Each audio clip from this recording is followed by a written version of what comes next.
Hello guys, কিছুদিন আগে আমি ঘাটশিলা গেছিলাম এবং সেখানে গিয়ে আমি একটা ইউনিক খাবার দেখি, যেটা হলো পাতা পোড়া চিকেন।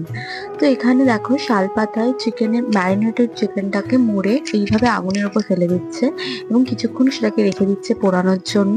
খানিকক্ষণ বাদে সেই পোড়ানো পাতাটাকে ভালোভাবে খুলে আমাদের সার্ভ করা হচ্ছে আবারও একটা শাল পাতায়।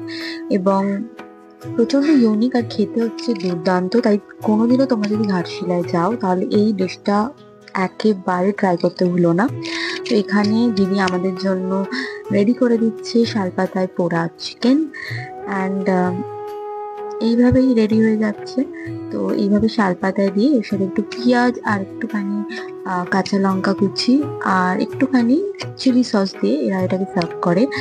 আর এটা খেতে, আবারও বলছি, দুর্দান্ত ছিল। So please go and try. By.